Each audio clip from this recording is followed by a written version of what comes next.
listening mga ka-KNDI dyan. Magandang hapon po sa inyong lahat. Magandang araw, magandang tanghali at magandang tao po kayo. Welcome to the Filam Community Hour. Ito po si Allan Alvarez, ang inyong abang lingkod. And kamusta po kayo mga kaibigan? How's everybody doing out there? Isang maligayang Aloha Friday sa inyong lahat. And gusto ko lang batiin sa lahat ng mga nakikinig. Isang maligayang King Kamehameha Day. Araw ni King Kamehameha. And I hope you're enjoying out there. Kung ano man ang ginagawa nyo, siguro nakapagpahinga kayo or hindi kayo nagtatrabaho. But that's not my case. I have to work. Everybody. That's okay. Gandang araw ngayon. And kung nakakapag-enjoy po kayo, that's a great thing. So, and if you're tuning in right now, thank you so much. Maraming salamat sa inyong pakikinig. And sa lahat ng mga nasa radyo at sa lahat ng mga nasa FB. Nasa FB live po tayo. So kung gusto nyo pong manood habang nagbo-broadcast po tayo, punta lang po kayo sa facebook.com. Hanapin nyo ang Allan Alvarez na may logo ng radyo ng 1270 AM KNDI Radio.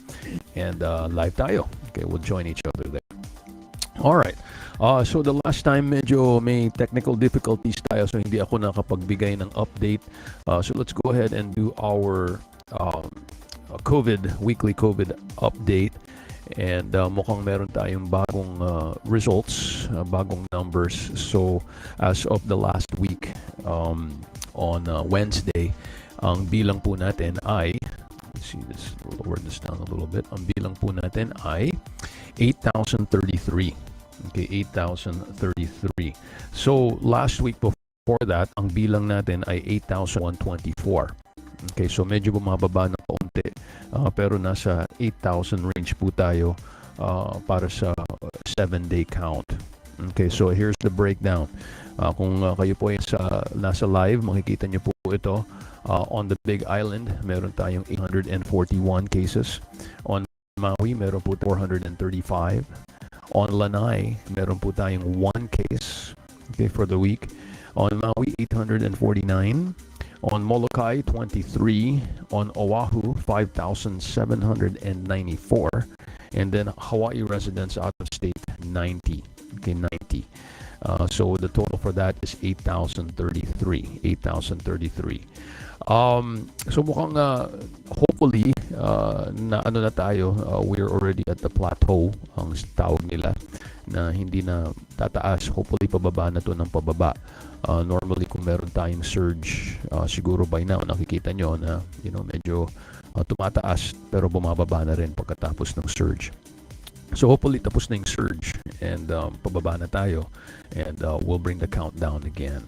So again, that's 8,033.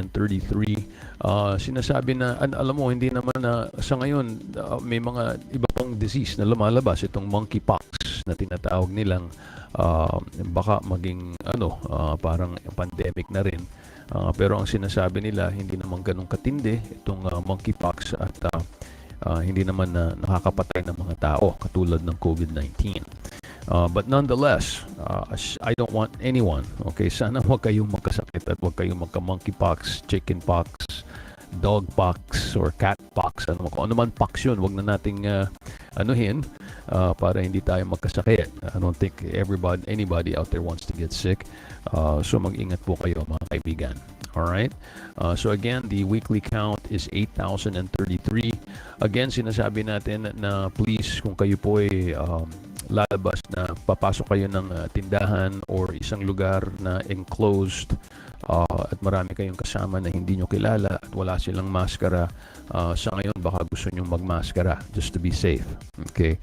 Kung kayo po ay babiyahe, just to be safe, wear a mask and social distance kung maaari. Right? Para hindi masyadong malapit. Lalo na itong monkeypox. Ang narinig ko, itong monkeypox ay mahahawa kayo kung malapit kayo sa isa't isa.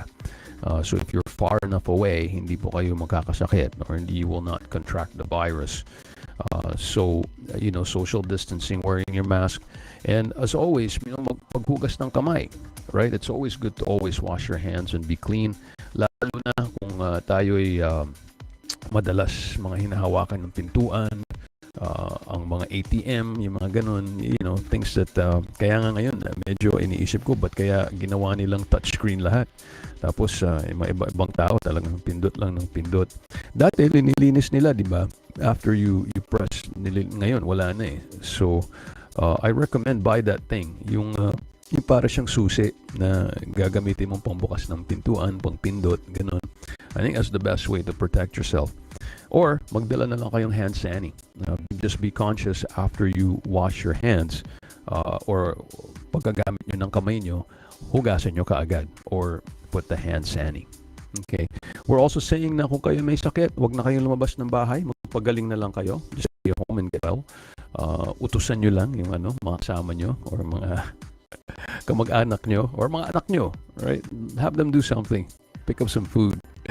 And then the last thing, of course, is magpabakuna na. Okay, so get your vaccines. For more information on COVID-19, punta lang po kayo mga kaibigan sa hawaiicovid19.com. hawaiicovid19.com. That's where doon ko nakuha yung bilang, yung weekly bilang. And bukod dun sa weekly bilang, ang daming din, mga impormasyon tungkol sa testing, sa pagbakuna, at karagdagang impormasyon pa. Okay, hawaiicovid19.com. Mag-ingat po kayo guys. Be safe, be well, be healthy. Maraming salamat po. All right, so we're getting a late start, so we'll just go into our real estate, featured real estate, and then we'll do the top 10 Pinoy trending, and then we'll go into the special announcements, and then special interest stories, and then we'll do the Ilocano hit of the day, and then we'll do the punto contra punto, and then your thought for the rest of the day, and that's going to be your Filam Community Hour for this June 10 episode. Aloha Friday. Gusto ko lang batiin ng aking kapatid na si Suzanne Alvarez. It is her birthday today. So happy birthday to my sister, Suzanne Alvarez. Sila po ay nakatira sa Texas. But hopefully she'll enjoy her wonderful day today. Okay, so happy birthday, Suzanne Alvarez, ang aking minamahal na kapatid. So thank you guys.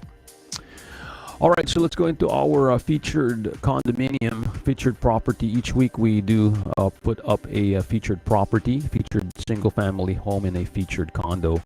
So this featured condo is still for sale, guys. Kung naghahanap po kayo ng mura, under 300,000, this is the only two-bedroom right now that's fee simple, that's for sale, under 100,000. And ito po yung ina-announce po natin na isang two-bedroom, one bath with one parking, Ijay Harbor Vista condo in Ea. Again, this is a great starter unit, two-bedroom, one bath unit with great cross breezes, very close to shopping, dining, and entertainment. Created with laminate flooring throughout. There's also an elevator. Okay, kung ayaw nyong umakyat, maglakad sa umakyat sa taas, you can take the elevator. If you're on the live, makikita nyo po, I'm just scrolling through the pictures. Okay, so makikita nyo po yung itsura ng tirahan. It is occupied, so kung gusto nyo tingnan ang itong condo, please let me know. I-arrange po natin para makita po natin yung lugar kung interesado po kayong bumili. Okay, again, this is a two-bedroom, one bath, one parking at the Harbor Vista condos in IAEA, 299,000. Be simple. Our featured single-family home, kaibigan, okay, we feature a single-family home and we also feature a condo. Our single-family home is a single-family 4-bedroom, 3-bath with 2 parking, and this is in Waipahu. Okay, perfect starter home in the highly desirable Royal Kunia or the Kahakea neighborhood. This house is perfect for those that are looking for a low yard maintenance property but still want to enjoy all the benefits a house has to offer. This is a 4-bedroom, 3-bath, and 2-car garage with a driveway that can fit an additional 2 vehicles. 1 bedroom and 1 full bath is located on the first floor, offering ease of access. Main bedroom located on the second floor features a large bathroom and a large closet. 2 split ACs with 6 owned TV dedicated to the ACs, keeping electricity lower. Brand new carpet in the upstairs bedroom. Very close to the Schofield Barracks, Wheeler Army Airfield, and Joint Base Hickam. It's centrally located near the highway. Day-to-day essential shops such as Walmart, Time, and Costco. Koolina Resort area is also where you can enjoy beautiful beaches and snorkeling, as well as the Royal Kunia Country Club. If you're online, kung nasa live po kayo, I'm just looking and scrolling, and makikita nyo po na very spacious. Lots of room to entertain, lots of room to cook. Laki ng kusina, o mahilig po kayong magluto. Yung kusina rin ay malaking sliding door. So kung nagluluto po kayo, ipalabas nyo lang yung ang amoy ng niluluto nyo. It's also ready to move in. Okay, and as you can see, it's very, very well maintained, very well kept, and it's excellent shape. So kung interesado po kayo dito, ito po ay 995,000 fee simple. Okay, underneath 1 million, and this is located at the Kaloli Loop in Waipahu. Okay, so if you'd like to see this property as well as the condo, please give us a call or text 808-392-8230, 808-392-8230. At kung meron po kayong hinahanap na isang particular na property at a particular area, ipaalam nyo po sa atin at maghanap po tayo kung ibang lugar ang hinahanap nyo or gusto nyong tirahan. Okay? And if you have property that you want to sell, kung meron po kayong gustong ibenta na tirahan, makakatulong din po tayo dyan. Okay, so for any information about real estate sales, or baka naghahanap din po kayo ng condo sa Pilipinas, okay, makakatulong din po tayo dyan. Okay, kaya tayo po ay affiliated with the SMDC Property Group. Kung interesado po kayo, just call or text 808-392-8230, 808-392-8230. All right. So since we're a little bit low on time, umpisa na po natin ang ating mga OPMs. So let's start the show off with some Parokya ni Edgar para sa inyo, mga kaibigan. And ito po ang kanilang Hoy Hoy Boloy, some classic OPM rock para sa inyo, mga kaibigan. Dito po sa ating Filam Community Hour with Allan Alvarez. Hoy Hoy Boloy, naalala mo pa ba nung tayo'y nagsasama? Hoy Hoy Boloy, naalala mo pa ba ang iyong mga sinabi nung ako'y may problema? Sabi mo, lahat ng problema ay kayang lampasan, basta't tayo'y nagsasama at nag-iinuman.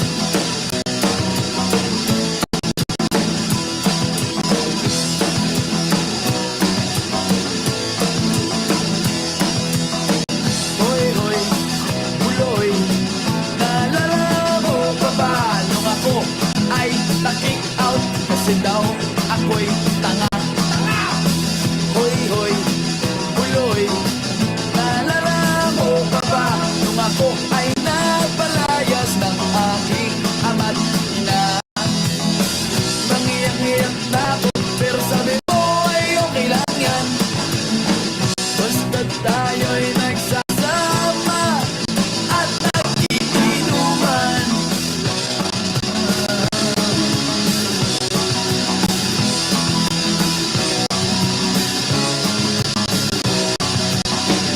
Kaya naman ako bilib sa iyo, kasi parang napakatibay mo. Lahat ng yaran ay kaya mong daanan, basta't mayroong bentang alak dyan sa may tindahan.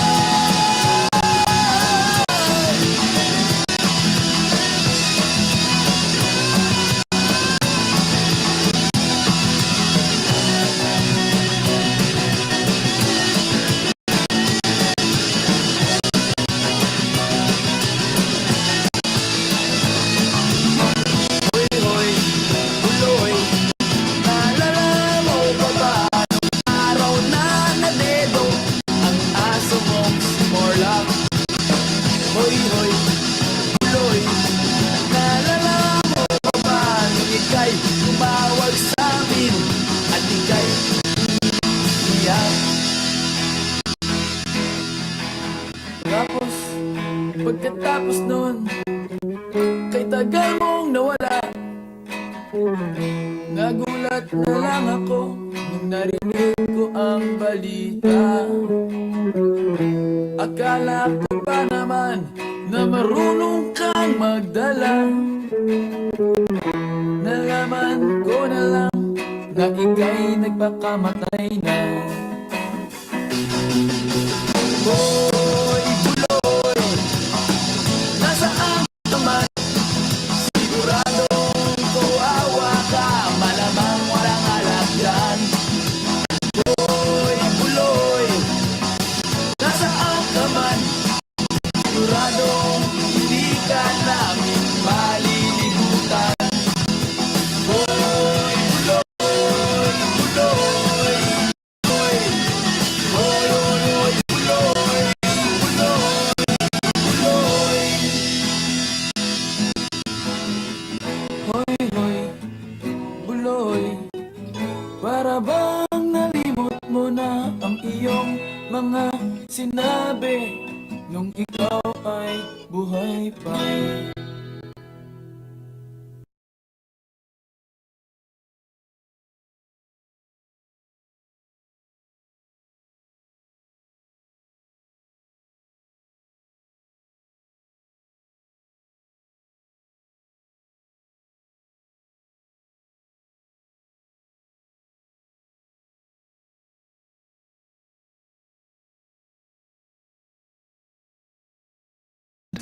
Ipalista niyo po sa akin at ipa-advertise para mabenta natin kaagad.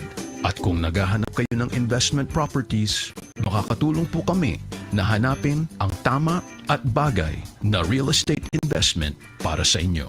Maraming pagkakataon na makabili, makabenta o makapag-invest sa real estate, at kung may maaasahan na may sapat sa kaalaman at nakatutok na realtor kayo, matutuloy at maiiwasan nyo na magkagulo ang inyong transaksyon.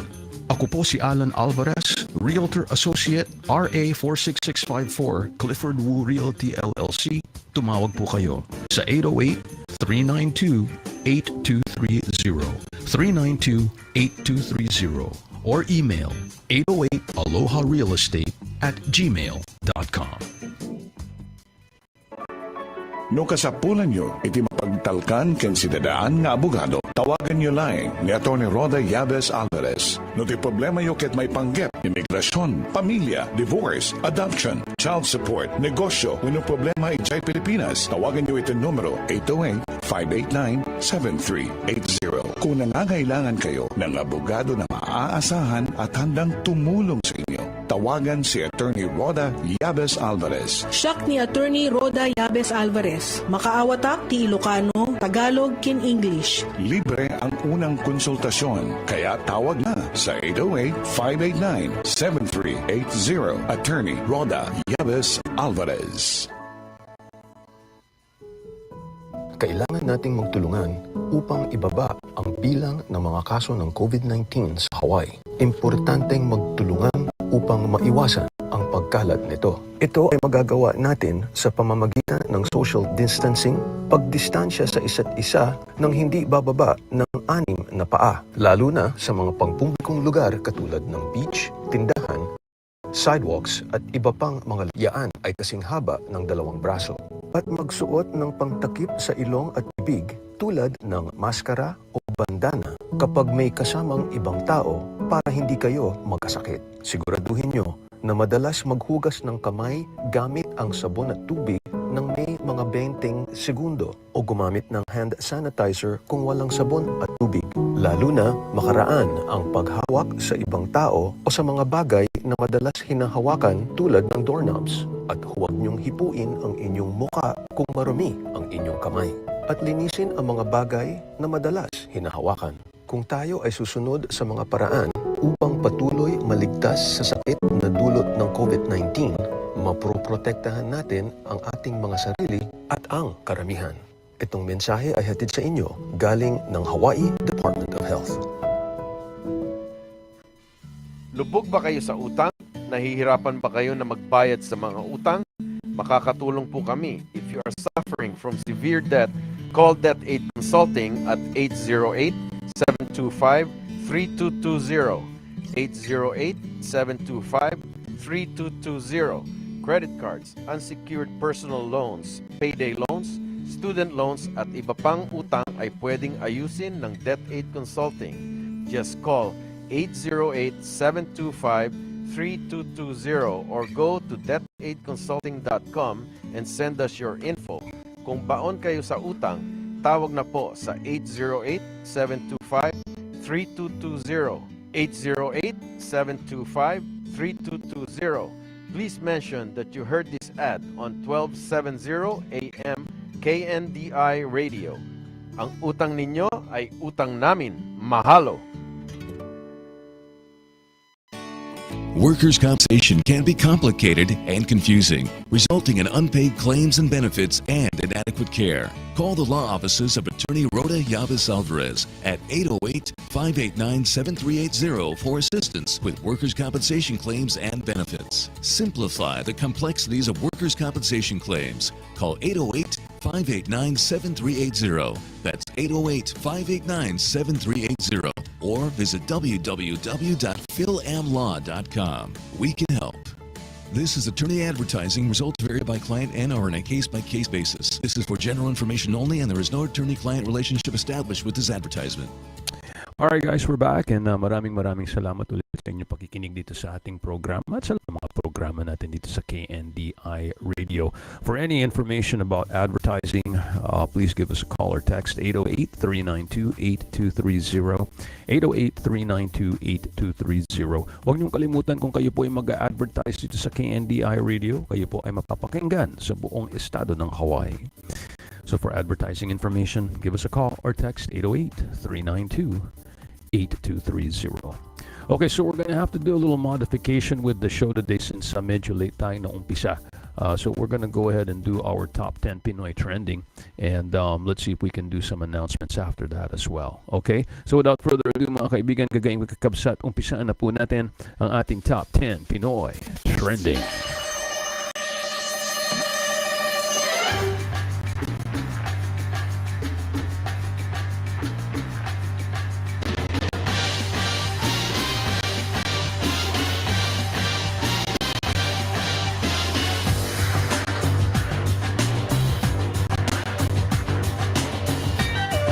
Alright guys, ito po ang ating top 10 Pinoy trending. Ito po yung mga sinesearch ng ating mga online kababayan at ang ginagawa po natin na hinahanap po natin sa inyo ang pinaka-top 10. So let's go ahead and start off with number 10 for today, number 10. And this is coming from GMA News Online. Converge completes comeback for first franchise win, silences Magnolia in OT. The Converge Fiber Xers got its first franchise victory as they completed an overtime comeback against the Magnolia Chicken Templados Hotshots 89-82 in the 2022 PBA Philippine Cup on Friday at the Inares Center in Polo. Trending number 10. Number 9, trending online stock market accounts reach 1 million in 2021, says the PSE. That's the Philippine Stock Exchange. Nagiging sikat na rin siguro ang online trading. So the number of online stock market accounts has reached the 1 million mark last year. The Philippine Stock Exchange announcing today. Trending number 9. Trending number 8. Trending number 8. Peso weakens to 53 pesos to $1 on stock market decline.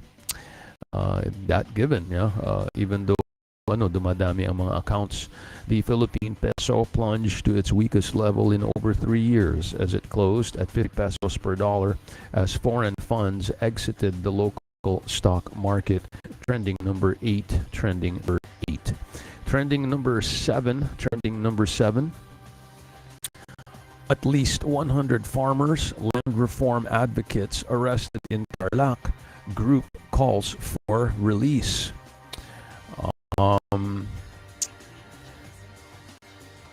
At least 100 farmers and land reform advocates were arrested in Concepcion, Tarlac on Thursday, June 9, Philippine time, Mahigit after 80 media, arestado sa gitna ng pagbubungkal ng isang grupo ng mga progressive media network said those arrested were performing bungkalan or collective farming activity in the area, but the police said they were arrested for malicious mischief and obstruction of justice. Trending number seven, Marcos 765. No, actually, that was number 7. This is number 6. Well, Marcos administration urged to take holistic approach to universal health care. Siguro asikasuhin ni Apo BBM lahat, including healthcare, of course. The Department of Health, or the DOH, today urged the incoming administration of President-elect Ferdinand Marcos Jr. to take a holistic approach in the implementation of the universal health care. Trending number 6. Trending number 5. Senate Majority Bloc to discuss Alan Cayetano's wish to chair the Blue Ribbon, according to Zubiri.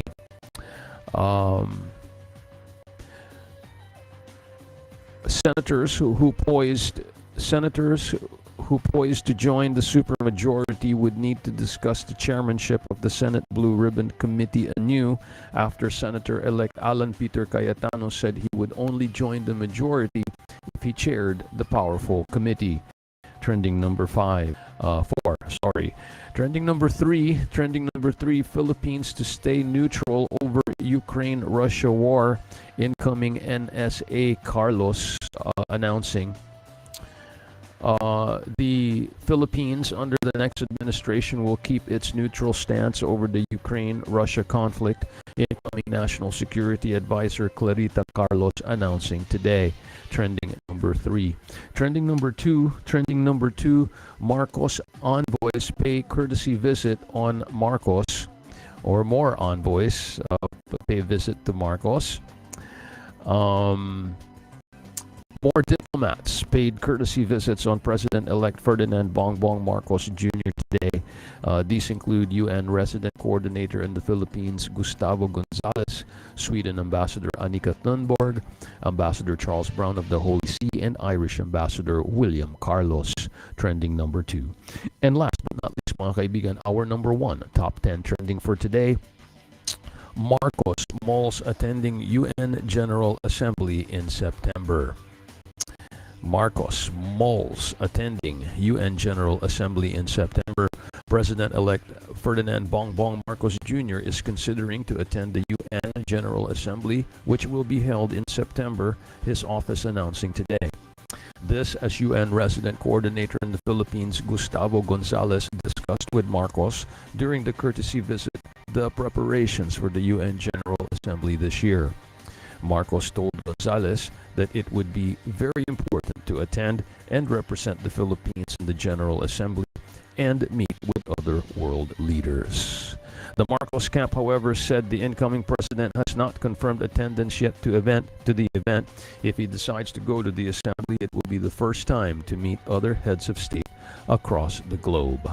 Yan, mga kaibigan, ay ang ating Top 10 Pinoy Trending. Huwag niyong kalimutan, habang live po tayo, hinahatid po natin sa inyo ang ating Top 10 Pinoy Trending. So ituloy niyo lang ang inyong pakikinig. Ito po si Allan Alvarez. Maraming salamat po at mabuhay po kayong lahat.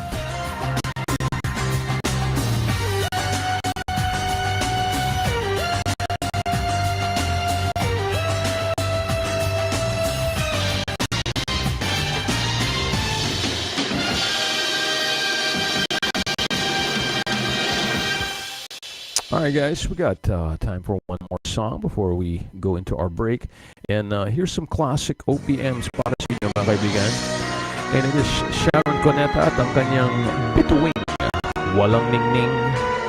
Some classic OPMs para sa inyo, mga kaibigan, dito po sa ating Filam Community Hour with Allan Alvarez. Only on 1270 AM, KNDI Radio.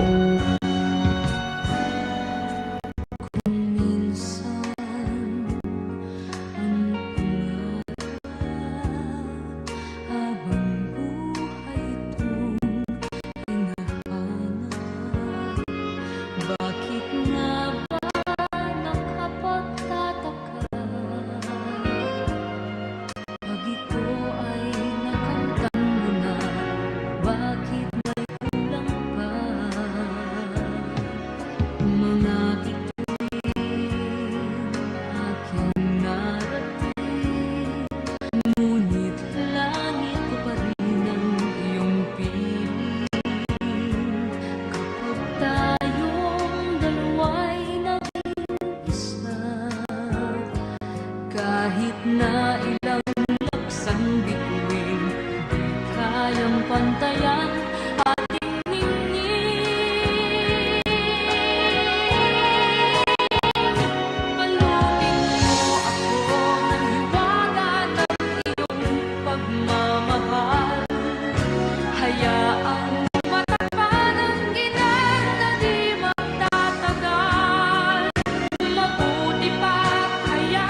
established with this advertisement.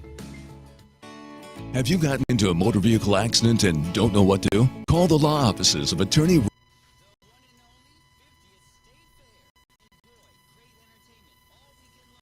For far too long, Hawaii has been plagued by corruption and backroom deals, leaving us out. I'm Vicky Cayetano, and I am running for governor to shine a light on government, to bring transparency and accountability, to make sure our voices are heard, so we can finally address the high cost of housing, homelessness, and improve our economy so our children can afford to live here for a much brighter Hawaii for all of us. Paid for by Vicky for Governor, 600 Kapiolani Boulevard, Honolulu, Hawaii. Bago mag-umpisa ang pasukan, lahat ng 7th graders ay kailangang magpatunay sila ay nabakunahan ng pertussis, HPV cancers at meningitis o hindi sila papapasukin. Usapin ang doktor ng inyong mga anak para sila ay mabakunahan. Bumisita kayo sa vax2schoolhawaii.com. Ito ang panuntunan. Huwag kaligtaan upang makapasok sa paaralan. Itong mensahe ay hatid sa inyo ng Office of Language Access mula sa pondo ng Ethnic Education Hawaii. Anya ti tsunami ket agsasaruno at loyon iti pangsangladan resulta manipod golpe a panagrekang ti daga gapuan ang tiging gined wenno pinaguyas ti daga iti lansad ti taaw. Iti taaw ti tsunami ket saan a makita wenno marikna dagiti nakalugan ti vapor wenno nakalugan ti eroplano agsipud ta dagitoy adaloyon ket ginasgasot a milyas ti kaakaba na ken agtayag ti sumagmamanulaing akadapan. Ngem iti sasanglad dagitoy adaloyon tumayag adakkel ket nabilag nga agdadael. Maawatan nyo kung mga rod dagiti sagabaen. Ti tsunami ket numero 1 nga kakaruan adidigra ditoy Hawaii amang papatay. Amin ang nababa nga diso, a playa, ken karayan dito'y Hawaii, ket apektaran ti tsunami. Ti tsunami ket tumaod, adi mapakpakadaan. Gingined wano agayos adaga ket saan ang mapakadaan. Ti tsunami ket sumangbay, igit ti baybay ti sumagmamano a minutos, daduma sakbay iti kaadati pagkamo. Amin nga islas ket apektuan ti tsunami, oray adayo ti paggapuan na kasadyay Chile, Alaska, ken Japan, ket sumangbay iti sumagmamano nga oras. Agdengeg kadagiti istasyon ti radyo nga gipadamag wenno iti KNDI Radio 1270 AM para iti adupay nga impormasyon. This message is brought to you by Ethnic Education Hawaii with funding from the Hawaii Emergency Management Agency. All right, guys, we're back and thank you. Medyo short ang ating time ngayon. We got started a little bit late, but that's okay. Walang problema po yun. Minor modification. So, imbes na yung ating... Well, let me go ahead and do the community announcements. I want to invite everybody next week to the June 18th Philippine Independence Day Gala. That's going to be at the Hilton Hawaiian Village. So kung interesado po kayo mag-attend, please give us a call, 808-392-8230. I think there are a few tickets left. This event is brought to you by the Philippine Celebrations Coordinating Committee of Hawaii in conjunction with the Philippine Consulate General. So tickets are $110 each, but that includes dinner and, of course, the Independence Day Kalayaan Gala presentation. Okay, so for more information, give us a call, 808-392-8230, 808-392-8230. All right, let's go ahead and go into our Ilocano hit of the day, and then after that, hatid po natin sa inyo ating punto kontra punto segment, headline news from the Philippines. Ito po ang ating agsublikan Ilocano hit of the day para sa ating gagawing gagakap sa Ijay. Toy, 1270 AM, KNDI Radio.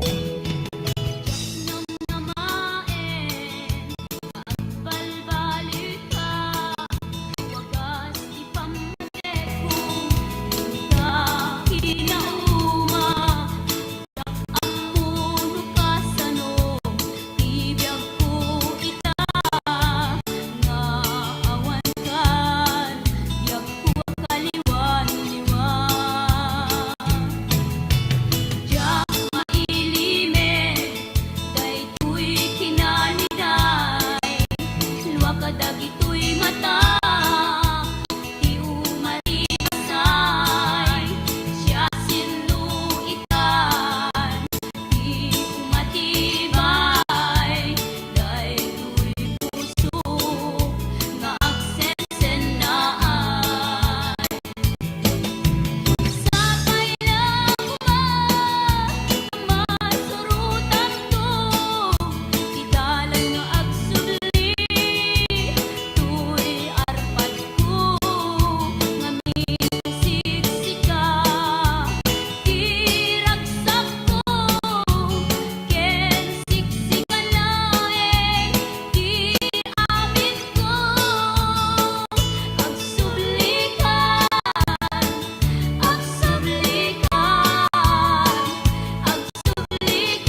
ating Ilocano Hit of the Day. So ituloy nyo lang ang inyong pakikinig.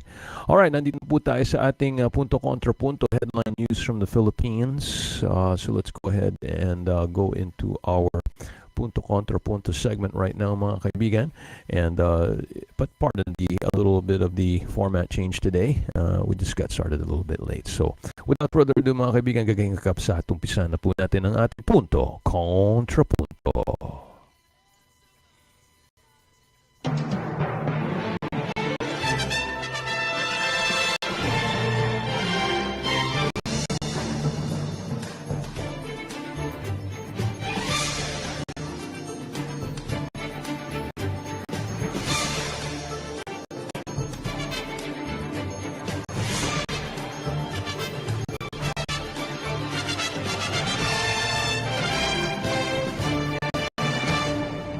Okay guys, so normally kapag mapag-uusapan natin ang ating balita, but since today we're running a little bit late, siguro kung may time tayo, let's go ahead and do the punto kontra punto.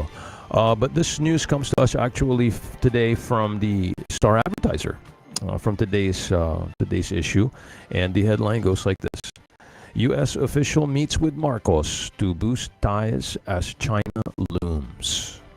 Okay? And kung nasa inyo ang dyaryo, baka gusto nyong sumunod sa ating reading, this is on page 812 today.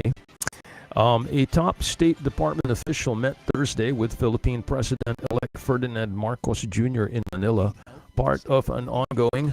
Oh, hang on a second. Let me go ahead and... Hindi ko alam kung ba't ganito to. Let's go ahead and play this. Alright, there we go. Let me start again, guys.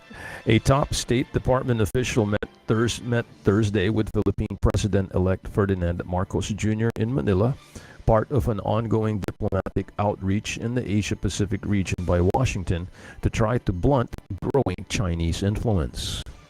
Deputy Secretary of State Wendy Sherman tweeted after meeting Marcos that the two discussed a range of issues, including the Philippine-U.S. alliance, deepening economic ties, advancing human rights, and preserving a free and open Indo-Pacific. Marcos, son of longtime Philippine dictator Ferdinand Marcos Sr., who was ousted in a popular uprising in 1986, was elected in a landslide in May, alarming human rights activists and pro-democracy groups. The U.S. appears prepared to work with him, with President Joe Biden being one of the first world leaders to call Marcos and congratulate him on his electoral victory. Following the meeting with Sherman, Marcos' spokesman, Victor Rodriguez, said the two had discussed the importance of deepening the alliance and friendship between the Philippines and the United States, as well as partnering together in order to strengthen the economy between the two countries. Sherman's trip comes as part of a broader effort to reach out in person to leaders in the region as concern increases over China's push to expand its own influence in a strategically critical area. It includes the South China Sea, where the Philippines and Vietnam, among others, have squared off with China's efforts to dominate the strategic waterway it claims virtually in its entirety. The U.S. and its allies have responded with so-called freedom of navigation patrols, sometimes encountering a pushback from China's military. Australia protested after it said a Chinese fighter jet in May made dangerous maneuvers around one of its surveillance aircraft and forced it to return to its base. Beijing rejected the accusation. Sherman is also making stops in South Korea, Laos, and Vietnam. U.S. State Department Counselor Derek Chollet is also in the region, meeting with officials in Thailand, Singapore, and Brunei. The State Department said the two trips highlight American commitment to the Association of Southeast Asian Nations, a 10-member regional bloc known as ASEAN, as well as Washington's bilateral partnerships. U.S. Secretary of Defense Lloyd Austin is also a featured speaker this weekend at the Shangri-La Dialogue in Singapore, Asia's premier defense and security forum. And at the end of May, in Japan, Biden launched the Indo-Pacific Economic Framework a new trade deal that so far 12 nations have signed on to. There are also several components to our Indo-Pacific strategy, from advancing a free and open Indo-Pacific where we can deal with problems openly and have rules that are transparently and fairly applied. The second part of the strategy is forging stronger connections with the region and beyond. He said the strategy includes strengthening the U.S.-ASEAN relationship and also working with other groups such as the British, Australian, and American partnership known as AUKUS and the Quad format involving Australia, India, the U.S., and Japan. China has itself been active in its diplomatic engagement in the region, recently inking a security deal with the Solomon Islands that the U.S., Australia, and others worry could give Beijing the opportunity to establish a naval base in the South Pacific. Yan ang ating punto-kontrapunto, guys, and we're out of time. Pasensya na po kayo, mga kaibigan, but we'll pick up again where we left off on Friday. Stay tuned for Through the Bible right after this program, mga kaibigan, and then you got Adding Brian taking home for the rest of the day. Let me give you the thought for the rest of the day and the thought for the weekend. Staying positive does not mean you have to be happy all the time. It means that even on hard days, you know that there are better ones coming. That's your thought for the rest of the day, guys. Ito po si Allan Alvarez, nagpapaalam, nagpapasalamat at nagsasabi na mabuhay ang Pilipino sa Hawaii.